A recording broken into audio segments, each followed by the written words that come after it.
ছোটবেলা থেকেই আমার ভূত দেখার খুব শখ, কিন্তু আমার সৌভাগ্য না দুর্ভাগ্য জানি না, ভূতের দেখা এখনো পর্যন্ত পেলাম না। কেউ ভূতের কথা বললে আগ্রহ ভরে শুনতাম।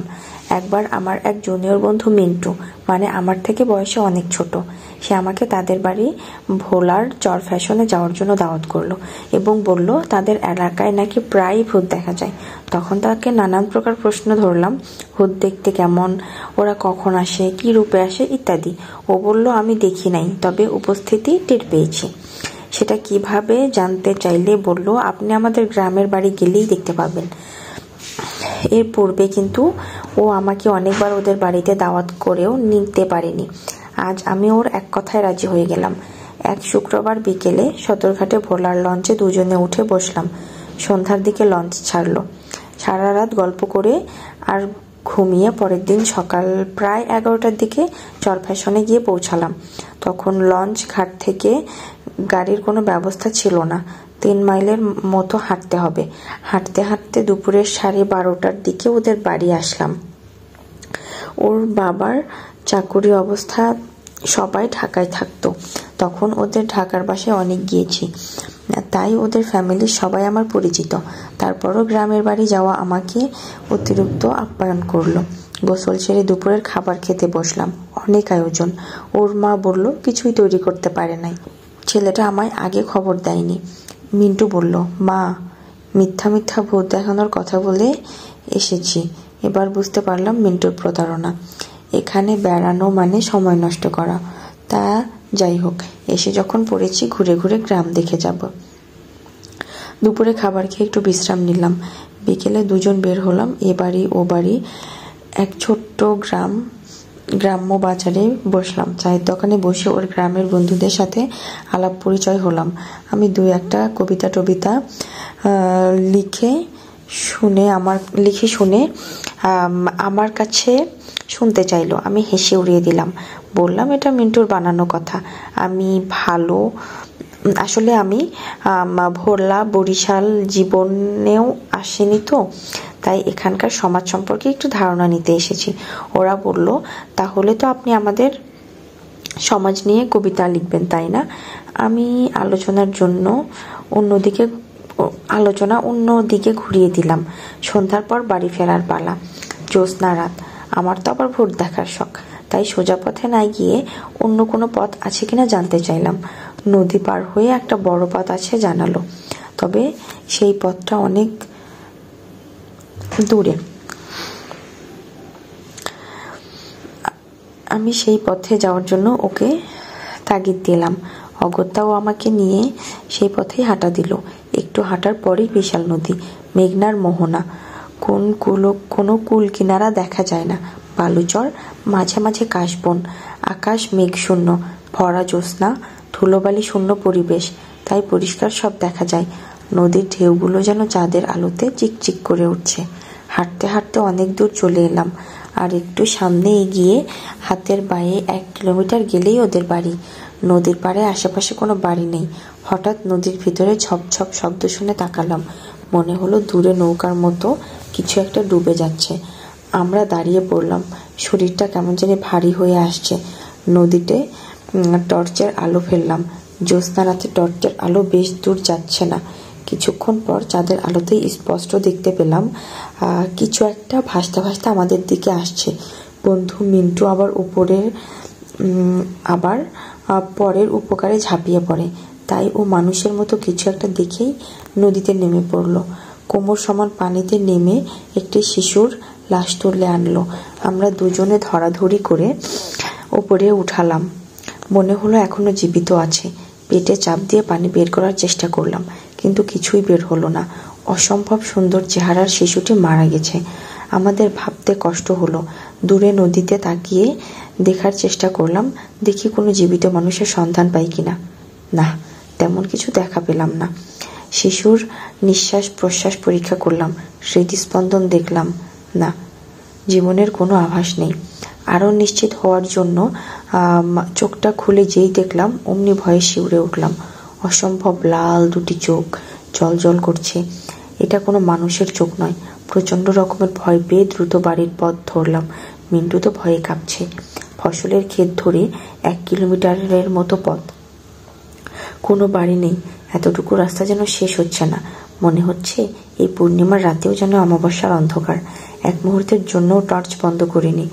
মিন্টুকে বারবার বলছি আমরা ঠিক রাস্তায় হাঁটছি তো, কারণ ভয়ে মিন্টুর দিগ্ভ্রম করতে পারে। মিন্টু তেমন কোনো কথা বলল না। আমিও ভয় পেয়ে গেলাম ভূত আবার মিন্টুর উপরে ভর করলো কিনা। তাহলে তো আমার আর গতি থাকবে না, কারণ জীবনে প্রথমে এই এলাকায় এসেছি। যা হোক, আমি ঠিকই বাড়িতে পৌঁছালাম। মিন্টু ওর মায়ের কাছে কিছু বলতে নিষেধ করলো। তাহলে তারা নাকি ফকির ওঝা ডেকে হুলস্থুল কাণ্ড বাঁধিয়ে ফেলবে। আমাদের দেরি দেখে ওর মা অনেক চিন্তিত ছিল। এই রাতে দুজনেরই ভালো করে সাবান দিয়ে গোসল করলাম। মিন্টুর ছোট বোন হাসাহাসি করলো, রাতে কেন গোসল করি? বলা বারণ, তাই আমিও কিছু বললাম না। মিন্টু বলল, রাস্তায় যে বালিতে পুরো শরীর কচকচ করছে, এই অবস্থায় রাতে ঘুমানো মুশকিল হয়ে যাবে, তাই গোসল করে নিলাম। রাতে খাওয়া সেরে ঘুমাতে গেলাম। মূল ঘরের পাশে ছোট একটা ঘরে আমাদের জন্য বিছানা পাতা হয়েছে। মনে হয় বিছানা অনেকদিন ব্যবহার করা হয়নি।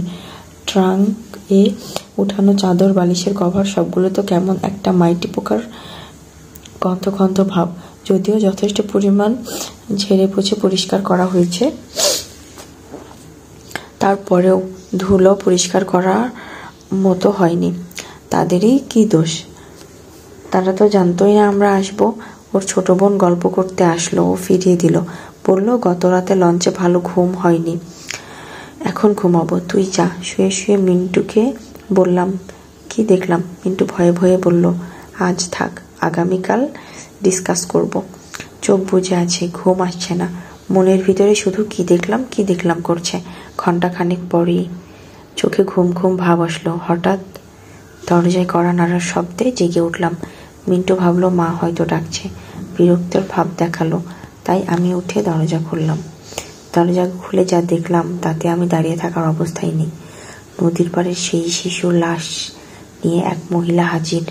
বলছে, তোমরা আমার ছেলের লাশ একা ফেলে আসলে কেন? তোমাদের ভিতরে কি কোনো মানবতা নেই? পরিচিত কণ্ঠ ভেবে মিন্টু উঠে আসলো। দেখলো পাশের বাড়ির ওদের রশিদা ভাবি। মিন্টুকে বলল, তুমি আমার ছেলেকে চিনো না? মিন্টু বলল, ভাবি, আমি আসলে ওকে চিনতে পারিনি, আমি দুঃখিত। ওকে দাফনের ব্যবস্থা করতে হবে। চলো বলে লাশটা কোলে নিয়ে হাঁটতে থাকলাম। মিন্টুও তৈরি হয়ে তার পিছু পিছু হাঁটা আরম্ভ করলো। আমার মনের পর্দায় ভৌতিক কাহিনী ভেসে উঠল। মিন্টুকে ডাকলাম, ও আমার কথা শুনল না। জলদি করে ওর মাকে ডাকলাম। ওর মা বেরিয়ে আসলো। সংক্ষেপে ওর মাকে বললাম, খালাম্মা, পাশের বাড়ির কোনো এক রাশিদা ভাবি ওকে ডেকে নিয়ে গেল। তার শিশু ছেলে নাকি মারা গেছে, তাকে দাফন করতে হবে। ওর মা হইচই আরম্ভ করে দিল। রাশিদা ভাবি তো গত বর্ষায় লঞ্চ ডুবিতে শিশু সন্তান সহ মারা গেছে। ওর মায়ের হইচই আশেপাশের লোক বেরিয়ে এলো। দ্রুত মিন্টুর খোঁজে বেরিয়ে গেলাম। রাত প্রায় 1টা। গ্রামে গভীর রাত। গ্রামে ডাকাত পড়ার মতো রব পড়ে গেল। সবাই অপরিচিত আমাকে দেখছে। মনে করছে ঘটনার নেপথ্যে আমি হয়তো কোনো অশোভন কাজ করেছি। কিন্তু আসল ঘটনা জানার পর সবাই আশ্চর্য হয়ে গেল। তারপরেও কেন যেন সবাই আমার দিকে সন্দেহের নজরে তাকাতে লাগলো। কোথাও মিন্টুকে খুঁজে পাওয়া যাচ্ছে না। আমি একজনকে জিজ্ঞেস করলাম, এখানে কোনো ভৌতিক এলাকা আছে কিনা। সে জানালো, ওইদিকে ছাড়া ভিটায় একটা কবরস্থান আছে, যেখানে ওই মহিলাকে কবর দেওয়া হয়েছে, কিন্তু ওই শিশুর লাশ পাওয়া যায়নি। আমি সবাইকে বললাম, দ্রুত ওই কবরস্থানে চলেন। আমরা সবাই দৌড়ে সেখানে গেলাম। গিয়ে দেখি মিন্টু একটা কোদাল নিয়ে কবর খুঁড়ছে। ঠিক যেখানে ওই মহিলার কবর ছিল সেখানেই খুঁড়ছে। সবাই গিয়ে মিন্টুকে ধরতে মিন্টু অজ্ঞান হয়ে পড়ে গেল। ওকে ধরাধরি করে বাড়ি নিয়ে এলো। কোথা থেকে যেন ভূত তাড়ানো একজন হুজুর নিয়ে এলো। সে অনেক ঝাড়ফুঁক করে ভূত তাড়ালো। এসব করতে করতে সারা রাত কেটে গেল। পরের দিন আমি কয়েকজনকে নিয়ে নদীর পাড়ে গেলাম। নতুন জায়গা, তাই ঠিকঠাক ঠাওর করতে পারছিলাম না। নদীর পাড় ধরে খোঁজাখুঁজি করে এক জায়গায় শিশুর একটা জামা পেলাম। রাশিদা ভাবির স্বামীর জামাটা দেখে বললাম, এটাই আমার বাবুর জামা। জামাটা হাতে নিয়ে কান্নাকাটি জুড়ে দিল। তাকে ধরাধরি করে বাড়িতে নিয়ে এলো। এদিকে গ্রামের লোকজন অনেক দূর থেকে একজন বড় মাওলানা নিয়ে এলো। পুরো গ্রাম বন্ধ করা হলো। আর নদীর পাড়ে পাওয়া ছোট্ট বাবুর জামাটা রাশিদা ভাবির কবরেই দাফন করা হলো। তারপর কবরস্থানের চার কোনায় চার মাওলানা দাঁড়িয়ে আজান দিয়ে কবরস্থানও বন্ধ করে দিল। এদিকে মিন্টু অনেকটা সুস্থ। গ্রামে অনেকেই ভাবছে আমি নাকি এই ভূতের আছরের হেতু। তাই ওই দিনে রাতের লঞ্চে ঢাকার উদ্দেশ্যে রওনা করলাম। মিন্টু কিছুতেই আসতে দিতে চাইল না। উপায় না দেখে ও অসুস্থ শরীর নিয়ে আমার সাথে রওনা হলো। অনেক বুঝিয়ে ওকে রেখেই ঢাকা পৌঁছালাম।